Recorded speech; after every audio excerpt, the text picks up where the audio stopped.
देश की बाह्य सुरक्षा भी खतरे में थी और आंतरिक सुरक्षा भी खतरे में थी।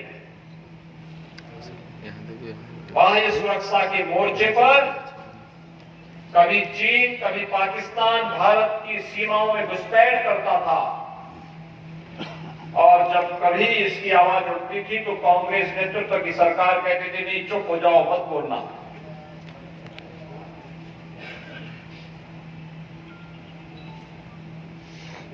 आंतरिक सुरक्षा की स्थिति, जगह जगह आतंकवाद सिर चढ़ करके बोलता था।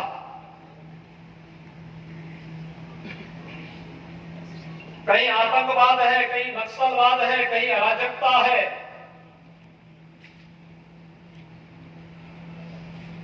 और समाजवादी पार्टी की सरकार के समय तो आपने देखा होगा, उस सरकार के समय आतंकवादियों ने मध्यकाल की याद ताजा कर दी, जब मंदिरों पर, मठों पर हमले होते थे।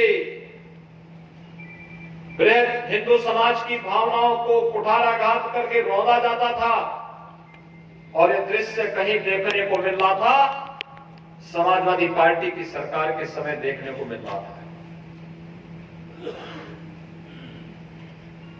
थाने तहसीलें बिक चुकी थी, गिरवी रख दी थी। समाजवादी पार्टी के कार्यकर्ता या फिर बहुजन समाजवादी पार्टी के कार्यकर्ता जब उनकी सरकार थी केवल लूट मचाए हुए थे। और उन स्थितियों में प्रधानमंत्री मोदी जी ने 2014 में नारा दिया था सबका साथ और सबके विकास का। भाइयों बहनों, ये नारा एक हकीकत में बदली। आज आप देख रहे होंगे भारतीय जनता पार्टी की केंद्र की सरकार हो या प्रदेश की सरकार,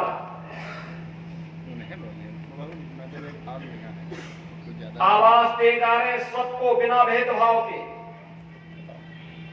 शौचालय दिए गए बिना भेदभाव के, पिछले साल का आवास, रसोई गैस के सिलेंडर दे जा रहे बिना भेदभाव के, किसान सम्मान निधि दी जा रही है बिना भेदभाव के, ऋण माफी की योजना हुई है बिना भेदभाव के, 5 लाख रुपए की स्वास्थ्य बीमा का कवर दिया जा रहा है बिना भेदभाव के, और सबको राशन देने की कार्रवाई, फ्री में राशन देने की कार्रवाई बिना भेदभाव के, और कोरोना जैसी महामारी से बचाव के लिए भी सबको फ्री में वैक्सीन, सबको वैक्सीन भी बिना भेदभाव के। ये होती है सरकार।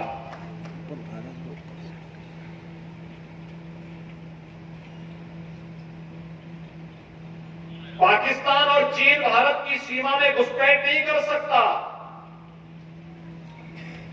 और अगर करता है तो फिर उसका मुंहतोड़ जवाब भी भारत देता है, भारत की सेना देती है।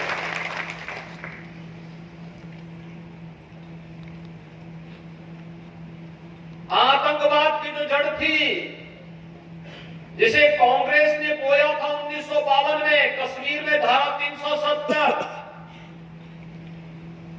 प्रधानमंत्री मोदी जी के नेतृत्व में गृह मंत्री अमित शाह जी ने उस धारा को इस सदैव के लिए समाप्त कर दिया है। न रहेगा पास,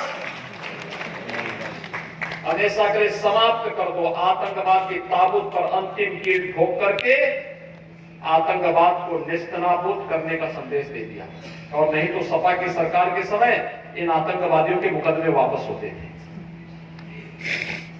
हिंदुओं पर झूठे मुकदमे दर्ज होते थे, राम भक्तों पर गोली चलाई जाती थी और आतंकवादियों की आरती उतारी जाती थी। क्या ये सच नहीं है क्या? सच है। 2012 में समाजवादी पार्टी की सरकार आई थी, सबसे पहला दंगा हुआ था कोसी कला में, और सरकार ने सबसे पहला निर्णय क्या लिया था? हमारी सरकार आई, हमने सबसे पहला